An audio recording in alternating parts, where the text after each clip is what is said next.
मुझे ये दाऊद पाकिस्तान में बैठा है, बात कर रहा है, वहाँ से कोई मतलब नहीं है। और मैंने भी बात करना छोड़ दिया, उसने भी छोड़ दिया। पर 81 से 2002 हम लगातार बात कर रहे हैं। दाऊद तो मुझे नहीं डरा सकता है ना, आपको समझ आना चाहिए। दाऊद आपको नहीं डरा सकता सवाल ही नहीं है ना। क्यों?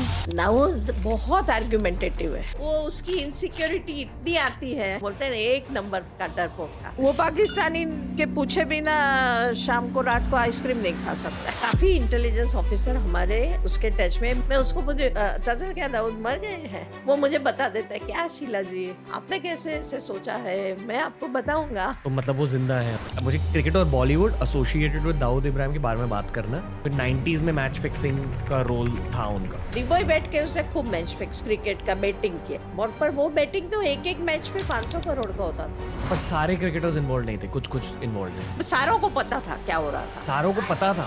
ये सारे के सारे लोग वैसे थे। मतलब क्रिमिनल तो थे ही ना। अरुण गवली जैसे हैं। 3 बार लंच लिया था। तब छोटा राजन दाऊद के साथ मेरे टेबल पे बैठा था दुबई में। अबू सालेम भी वैसे दाऊद गैंग में था, फिर अलग हुआ। पर इस सब में बहुत बड़ी पर्सनालिटी थी, वो करीम लाला था। हाजी मस्तान के बारे में बताइए मैम, उनको लेकर इतनी हाइप क्यों है? मैंने एक फॉर्मर कमांडो को पूछा था कि मोदी गवर्नमेंट एक कमांडोज का यूनिट क्यों नहीं भेज देती कराची में। बहुत ज्यादा एक्साइटेड हुआ आज के पॉडकास्ट के लिए। शीला भट्ट का स्वागत है TRS में। थैंक यू मैम, कुछ लोगों ने आपका स्मिता प्रकाश के साथ वाला इंटरव्यू देखा था। आप इंटरनेट लेजेंड बन चुके हो, क्योंकि आई फील कि अभी 2023 में 2024 में लोगों को पता चल रहा है कि आप कौन हो और आपने लाइफ में क्या क्या देखा है, आपने किन किन से बात किया है, आपने कैसे लोगों को जाना है। मैं ये मानता हूँ कि जब आप किसी का भी इंटरव्यू लेते हो तो आप उनकी लाइफ के बारे में जानते हो, पर उनकी एनर्जी के बारे में भी जान लेते हो। थोड़ा बहुत कुछ होता है इंटरव्यूज़ के दौरान। So first of all thank you for calling me. I feel कि आजकल लोग पॉडकास्ट बहुत ज़्यादा सुन रहे हैं रियल कंटेंट के लिए, क्योंकि क्राइम को लेकर बहुत सारे लोगों ने बहुत सारी फिल्में बनाई हैं, बहुत सारे लोगों ने फिल्में देखी हैं, पर फिल्मों में ना एक लिमिट होता है। There is a limit to what you can show. आप लिटरली दाऊद इब्राहिम से मिले हो, आप इतने सारे डॉन से मिले हो, छोटा शकील से मिले हो। जब कोई आपसे ऐसी बातें करता है तो पहले आपको क्या लगता है? अच्छा सवाल है। देखो ऐसा है, जब स्मिता प्रकाश का मेरा इंटरव्यू आया तो मुझे बहुत शौक लगा है। एंड प्लीज़ रणवीर अंडरस्टैंड वो शौक क्या है मेरा, कि मैंने ज़िंदगी में इतनी अच्छी स्टोरी करी है। मेरे पास 8000 से ज़्यादा आर्टिकल मेरे अब बहुत अच्छी तरह डॉक्यूमेंटेड है। और rediff.com में भी मैंने हज़ारों आर्टिकल लिखे हैं। और मैं ऐसी जर्नलिस्ट हूँ जिसने रोज़ के 5 आर्टिकल भी लिखे। ब्रेकिंग न्यूज़ देती थी मैं ओरिजिनली rediff.com में। अब ब्रेकिंग न्यूज़ टीवी पे तो बहुत बाद में आया। सोनिया गांधी प्राइम मिनिस्टर नहीं बनेगी, ऐसा first line breaking news rediff पे मेरा था, जब इंटरनेट तो हमारा वेबसाइट क्रैश हो गया था। और मेरी वो 1 लाइन के बाद सोनिया गांधी प्राइम मिनिस्टर नहीं बनेगी, एक ही लाइन आया था। ब्रेकिंग न्यूज़ लिखा कॉलन एंड दिस, रिडिफ के एडिटर निखिल लक्ष्मण ने करा ऑनलाइन, राइट, वेबसाइट का फर्स्ट पेज पे। और with in 30 minutes stock market 500 points ऊपर चला गया। इतना लोगों को खुशी हुई, क्योंकि अगर सोनिया जी प्राइम मिनिस्टर बनती थी तो कन्फ्रंटेशन होता था, क्योंकि बीजेपी ने बहुत अपोज किया था कि इटालियन प्राइम मिनिस्टर नहीं चाहिए। सो इतनी अच्छी स्टोरी पर कोई पूछा नहीं है मुझे आज तक कि कैसे मिली वो, कितना डिफिकल्ट था वो स्टोरी जानना, मैंने कितनी मेहनत करके वो स्कूप लाई थी। मैं कर्नाटक कैफे में एयरपोर्ट पे इडली खा रही थी, तो सामने कोई मुझे बैठा था और मेरे पास आके बोला कि आप हिस्टोरियन है। मैं कहा नहीं, लेकिन नहीं वो जर्नलिज्म के कुछ है। मैं कहा हाँ। तो कि वो आपका ENI में दाऊद वाला था ना मैम, बहुत इंटरेस्टिंग था। और सबसे ज़्यादा सवाल जब से ENI का आया है, सब मुझे ये पूछ रहे हैं आपको डर नहीं लगा? हाँ वही, आपको डर नहीं लगा? You don't ask me. तो अरे भाई जर्नलिस्ट है हम हमारा काम करते हैं। हम देखो, हमें डराना भी नहीं चाहिए। दाऊद तो मुझे नहीं डरा सकता है ना, आपको समझ आना चाहिए। दाऊद आपको नहीं डरा सकता है? सवाल ही नहीं है ना। क्यों? क्योंकि हम जर्नलिस्ट है और हम अच्छे जर्नलिस्ट है। हमें किसी से ना लेना है ना देना है, सच जो जानते हैं वो लिखना है। तो हमें कौन क्यों डरा सकता है? मैं आज 24 चल रहा है, मैं उसको लास्ट 88 में मिली हूँ। और 2002 जुलाई में मैंने एक बार उससे 4 घंटा लंबी बात करी थी फ़ोन पे। फ़ोन पे 2000 जो, और फिर वो बात करने के बाद मुझे लगा कि बस इनफ हो गया अभी। मुझे ये दाऊद पाकिस्तान में बैठा है, बात कर रहा है, वहाँ से कोई मतलब नहीं है, और मैंने भी बात करना छोड़ दिया, उसने भी छोड़ दिया। पर 81 से 2002 हम लगातार बात कर रहे थे। लगातार? हाँ, मतलब he was my source, I am a journalist. यहाँ तो जहाँ जिस सिटी में बैठ के ये इंटरव्यू हो रहा है, मुंबई में तो ज़बरदस्त क्राइम था, और मैं क्राइम मेरी बीट थी, मतलब मैं स्टॉक एक्सचेंज और क्राइम वो मेरी मेजर बीट थी, कॉमर्स एंड क्राइम। सो मैं ये कह रही थी कि मैं जब से ये दाऊद का ये स्टोरी मैंने थोड़ी स्मिता प्रकाश के इंटरव्यू में बताई है, बहुत ज़्यादा उसका रिएक्शन आया है। और मैं उसकी बात, अभी मुझे ये एक बात समझ आ रही है कि खास करके दाऊद इब्राहिम पाकिस्तान जाके बैठा, उसके कारण ज़्यादा हो रहा है रिएक्शन। आप समझे ना, क्योंकि पाकिस्तान इतना एडवर्सरियल कंट्री है, और जो कुछ वो कश्मीर में इतना आतंकवाद टेररिज्म कर रहा है, उसके बाद एक Indian turned criminal turned terrorist वो वहाँ बैठा है, वो गलत है, और इसके कारण लोगों का इंटरेस्ट बहुत है।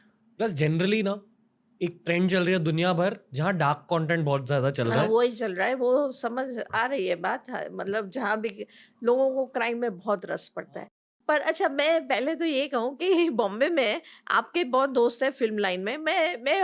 मैं जब से दाऊद को मिली 81 में, 81 के बाद लगातार मिली, और 88 में तो बहुत अच्छी तरह मिली। उसके साथ मैंने 3 बार लंच लिया, और हाँ, दुबई में आप जैन हो ना? हाँ, आपको वेज खाना मिला? हाँ, नहीं, उसको बड़ी दिक्कत हुई, उसको वेजिटेरियन खाना मेरे लिए खाना पड़ा। तो जब 3 दिन मैं वहाँ थी, उसको 3 दिन ही था, मैं आपको फ़ोटो दिखाऊंगी, जो फ़ोटो बाहर नहीं आई है मैं आपको दूंगी।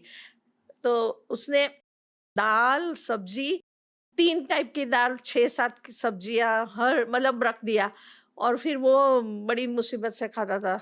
और मेरा तो पूरा फोकस एक ही था, उसका इंटरव्यू लेना और भागना।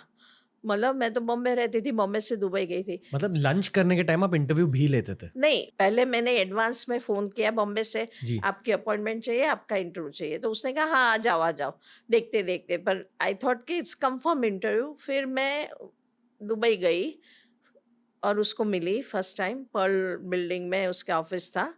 फिर पहले दिन उसने कहा नहीं, आज नहीं, कल। मैं टेंस हो गई थी। फिर पहले दिन भी लंच दिया, फिर सेकंड डे भी लंच लिया, और बहुत मनाया, उसको मनाना पड़ा। और फिर तीसरे दिन उसने बड़ी टर्म्स एंड कंडीशन के साथ कि एक उसका अब्दुल्ला करके एक आदमी था, उसको बिठाया, और बोले ज़रा भी उल्टा-सीधा नहीं लिखना है। और मैं उस ज़माने में मेरे पास टैब पे ऐसा कुछ था नहीं, तो मैं हाथ से लिख रही थी उसका इंटरव्यू, और बड़ी मेहनत करी तब मिला। सो मैं कह रही हूँ कि हम बात कर रहे थे कि आपको इतने, मेरे तब से जब से उसके साथ खाना खाया, उसको मिली, और उसको जाना मैंने कि ये क्रिमिनल क्या है और कैसा है।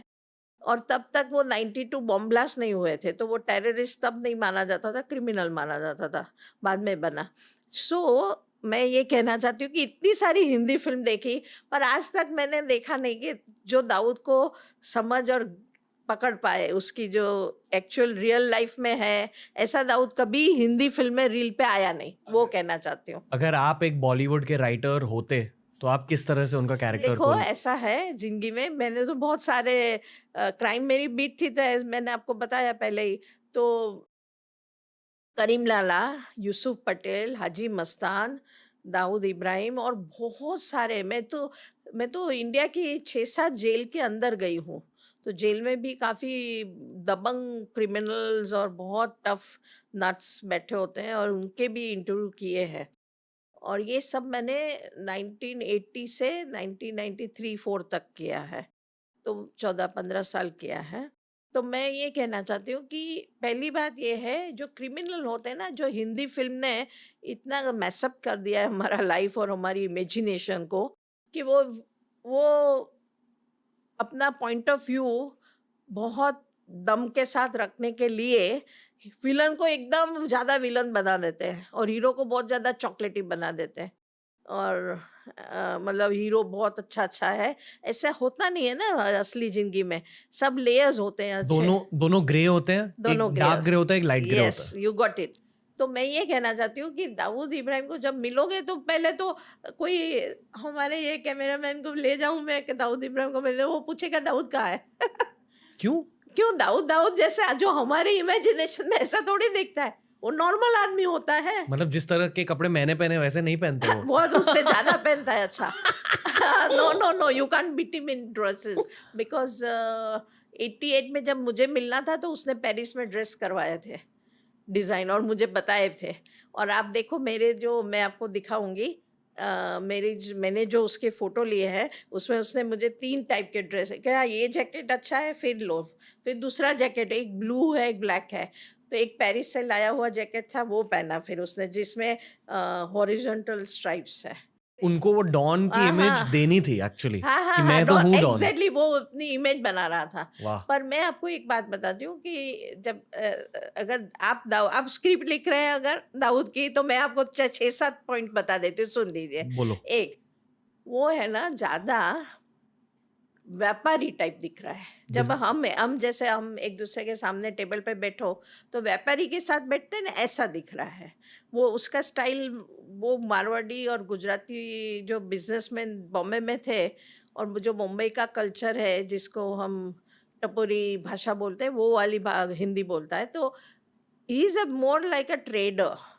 मिलने में कह रही हूँ, दिमाग नहीं, दिमाग शाती मतलब जो नेगेटिव है, पर मिलने में वो ऐसा नहीं है। और दूसरा, ये जो बहुत दिखाते हैं कि दाऊद को ये इमरान हाशमी ने एक बार प्ले वंस किया। अपॉन अ टाइम इन हाँ, मुंबई। और वो सब एकदम कोई मतलब कोई लेना देना नहीं क्यों? दाऊद से। नहीं, क्योंकि बहुत जो व्यापारी होते हैं ना, उनमें बहुत समझ होती है सब कुछ। दे उनको समाज बहुत समझ आता है। समाज मतलब सोसाइटी के दाऊद का रत्नागिरी महफूज पे आधा घंटा भाषण दे सकता है। तो दाऊद दाऊद सिर्फ क्राइम की बात नहीं करते हैं ना। जो क्रिमिनल होते हैं ना, वो उनमें भी नॉर्मल लाइफ की भी सब कहानियाँ पता होती है।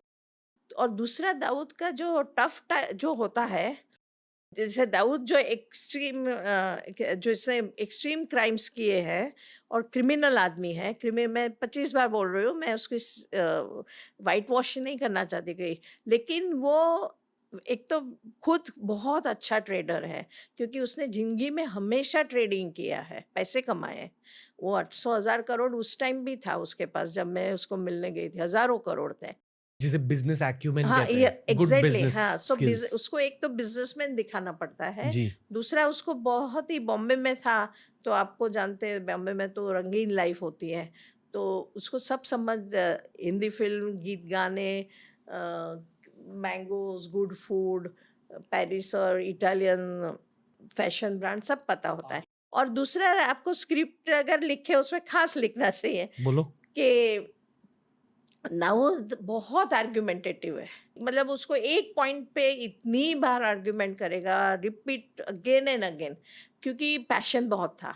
जो भी सोच रहा था उस पे पैशन बहुत था, और वो कोशिश कर रहा था कि कन्विंस हो जाए मेरे जैसे जर्नलिस्ट कि उसका इन्वॉल्वमेंट बॉम्बे बम ब्लास्ट में नहीं है, जो मैं नहीं हुई कभी। मैंने कभी नहीं लिखा कि इज़ नॉट इन्वॉल्व, नेवर। दो मुझे 4-4 घंटा इस पॉइंट पे मेरे से जितना क्विजिंग हो सके मैं करती थी, पर मैंने नहीं लिखा। सो ये बहुत इम्पोर्टेंट बात कह रही हूँ कि बहुत आर्ग्यूमेंटेटिव, इतना मतलब लगे कि लॉयर है या क्रिमिनल है।